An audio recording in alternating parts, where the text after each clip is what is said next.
Warning. Curse of Strahd. Spoilers ahead. We rejoin Zayli the Ranger, Nala the Druid, Badakas the Rogue, Torin the Paladin, Boblia, Zandala, Tatiana, Novril, Casimir, and Esmeralda as the party shores up plans to head to Yester Hill. The party plans to take the fight to the druids and the corrupted blights that reside there. Part of this fight is to claim an artifact that will aid them in defeating Strahd von Zarovich, while the other part is to blow off some steam after they mistook Sergei for Strahd in Krezg's once blessed pool. So, are we gonna go to the evil druid tree or whatever? Is it the next thing we had going? The half-cranky, half-helpful armor is insistent we do it as soon as possible. Okay, do we know which way it is? Let me ask. Or it could be this area on Luvash's map. Seems like a good place to start. Badakas wants to go to a petting zoo. You can pet all the druids you want when we get there, Badakas. They'll probably all be wolf bears again. Before we continue, please make sure you've subscribed to my channel. It helps me out a lot. Become a patron for exclusive insights in my series after the episode. As the party goes to leave the village of Krezg, they are approached by an undead humanoid holding a letter in its hand. Zayli tentatively reaches for it and snatches the letter from the zombie's hand before she browses the contents for a moment. Oh my god, this again. Zayli reads the letter aloud. My friends, know that it is I who have brought you to this land, my home, and know that I alone can release you from it. I bid you dine at my castle so we can meet in civilized surroundings. Your passage here will be a safe one. I await your arrival. Your host, Strahd von Zarovich. After Zayli finishes reading the letter, the zombie crumbles into dust. I hate him. Feeling super dramatic after his lightning storm. Well, I might be able to get us around the castle if we want to go explore it. Though I don't know what he's capable of, nor the changes he has made. I think he can wait. I'm not in a hurry to go there. If he wants us to come to dinner, I say that's a good reason to never come to dinner because we don't feel like it. We're gonna show up for breakfast. That'll teach him. He'll wake up and I'll be in the kitchen making scrambled eggs. Here's what you wanted. Proceed to hit him over the head with a frying pan. Yeah, perfect plan. Spill all the food on his nice shining clothes. Toss bacon grease in his eyes. Not his eyes is. Are we ready to leave? Yep. Yeah, let's go. The road to the winery is unusually quiet, until the party happens upon a large group of Vistana, walking through the woods without a care in the world. Oh, hey there, friends! You want a guide through these dangerous lands? Only 100 gold, quite a steal! Why would we need a guide? We're doing fine. I don't know. Maybe you want protection from all the things that lurk in this land. Badakas says just follow the smell. Does that typically work for you? Badakas does not know. Animals usually run away from Badakas. No, thank you. Well then, good day to you, travelers. May you find your coffins warm. The Vistani walk off into the distance and disappear into a fog bank. Maybe he'll pop out of the trees and attack us later. He could have been talking about himself. I swear to... Clearly we've made it pretty far. He just pops up out of nowhere. Hey, do you need a guide? Pay me 100 gold. I feel like it was a shakedown. I'm gonna come hurt you if you don't pay me off. Yeah, we'll murder him. Suspicion! It would be pretty stupid with this sort of party. Why are we going this way? This isn't the right way. No, I thought this was the right way to go. We could eat him. He's gone, Badakas. Oh, I speak Draconic now. When the did you learn Draconic? That's right, bitches. Can't talk about me. Eating your enemies is always the right way, unless they're undead or nasty. Oh, hold on. This was the right way. Never mind. The path leading down to the winery has changed since the party was last here. The small wooden fencing leading over the hills to the winery have been ripped out and cast aside, leaving the ground littered with splinters of broken wood. Well, that seems not great. Badakas says we can use the pieces of wood for cooking. I guess we should go to the winery and see if the family's okay. Wineries usually have families? This one did. Yeah, might as well go see. Maybe we left them too long and the druids got pissy. Yeah. As the party walks over to the winery, they pass over the final rise and look down upon total destruction. All the vineyards have been uprooted and torn. The winery itself is a heap of rubble. Great. Let's look for signs of the family, or their bodies. The party fans out in an attempt to locate survivors. Zayli notices a large number of tracks leading away from the winery and running north through the dense woods. These tracks are much older than a set of huge, scraping tracks that proceed around the winery's exterior. Guys, let's go. The party heads back to the fork and Zayli examines the older tracks once more. The party follows the trail north for several miles before the tracks cut east, heading to Vallaki. Ugh. Do you guys feel like heading back into Vallaki? We've come this far. We should at least go check on them. Through the dense fog, the gates of Vallaki slowly come into view. The party is again stopped at the gates, but it's clear the guards recognize them. Hey, you need to be careful here.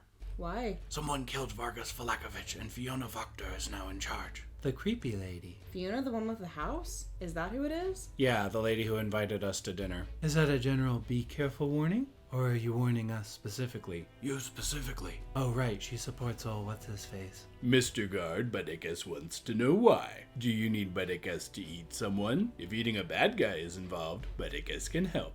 We're just looking for the family that used to live at the winery. Oh, the Martikovs, right? Yeah, They're over at the Blue Water Inn. Came running in like something hellish was chasing them. that's helpful. Thank you, Mr. Guard. The party proceeds through the gate and into Vallaki. While the village is not physically different from their first visit, the air is tense. There are no visible observers on the street, but it is difficult to shake the feeling of unseen eyes. Zaylee walks into the Blue Water Inn to find the place quite crowded. The patrons stop their quiet conversations to openly stare at the party for what seems like an eternity before slowly returning to their previous engagements. Ignoring them, Zaylee walks up to Danica, who is standing behind the bar.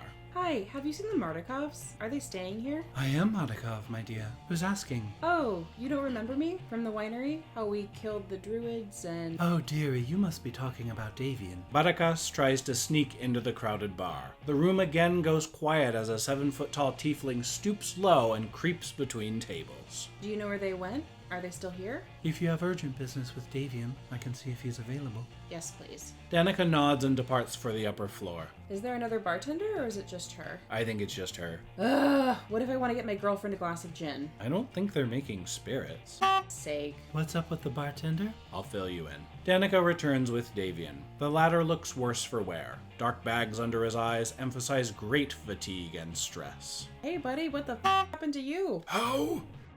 Those damn druids down on Yester Hill sent a damned tree blight up to the winery and attacked it. The tree is a blight?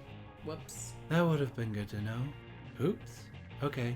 Well, that's it for the winery, but we can at least go smash the druids. Is your family okay? They are tired and very much alive, but our ability to make wine is gone. There is no way to rebuild anytime soon. That's rough. Where did the tree go after it was done? Not a clue. My concern was getting my family to safety. What's the deal between you and Ms. Bartender over there? Davian and Danica exchange a brief glance. Davian motions for the party to follow him outside. Some things are better discussed in relative privacy. Lightbane, next time you want something done, don't give us vague hints. You better not be smug about this. How dare.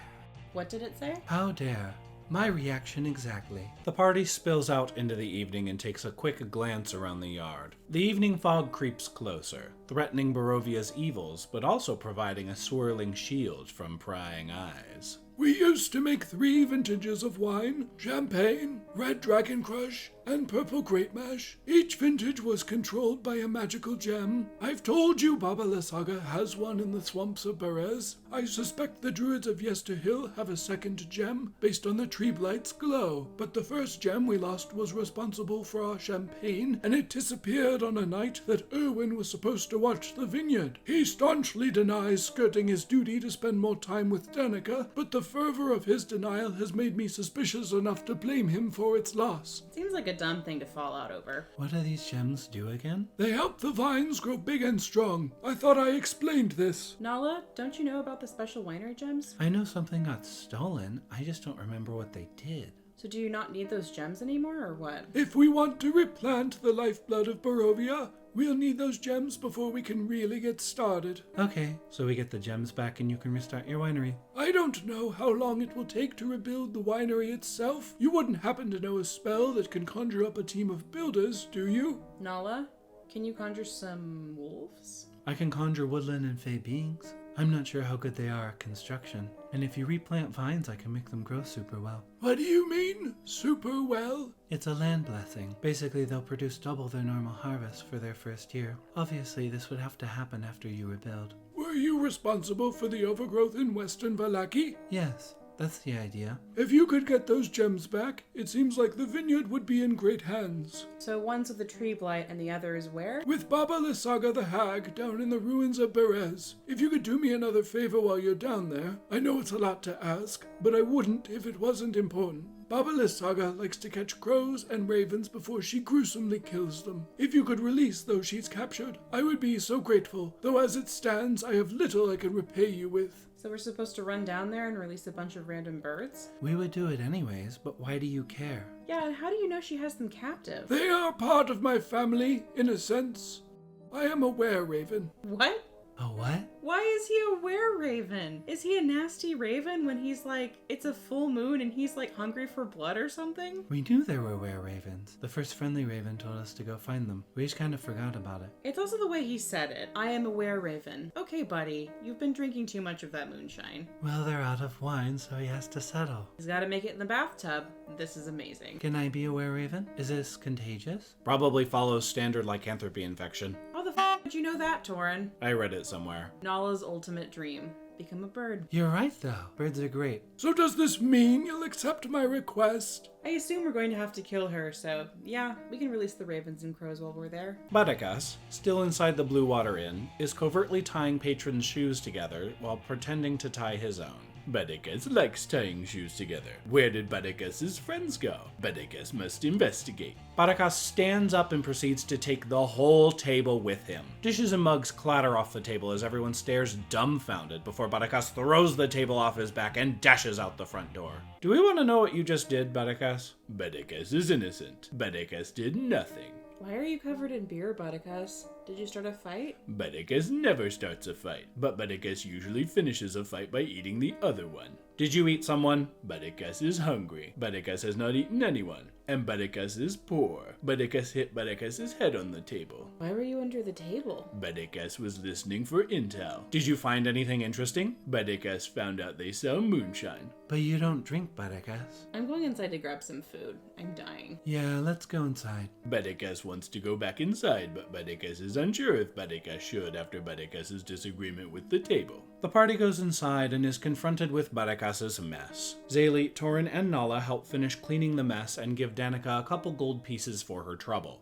Morning arrives uneventfully, though the dense fog refuses to relent. Okay, so we need to find the hag, a tree blight, and the third one somebody stole? Do we know who it was who stole it? Does anyone have the locate object spell? I do, but it's not prepared. We need to take care of the other ones first. There's a tree blight wandering around. This is true, and it's a quick tree considering we went to the village and back while it smashed up the winery. Let's get that blight tree. The party quickly departs Vallaki under the cover of fog and heads once again into the Barovian wilds. Time for fish. But there's no fish. I need to feed the lake, and it will feed me. Is that true?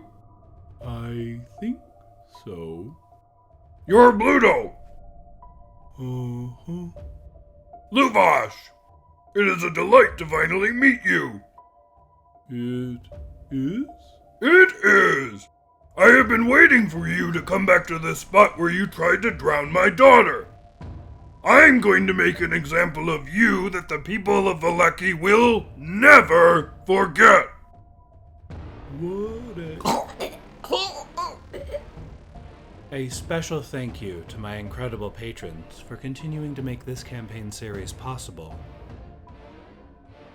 And thank you so much for watching. If you enjoyed this video, please hit that subscribe button, smash that like button, share my video on your Twitter, Facebook, or other social media, and make the leap to become one of my patrons on Patreon. As a patron, you gain exclusive access to my after the episode content and other benefits as well. I'll see you all next time.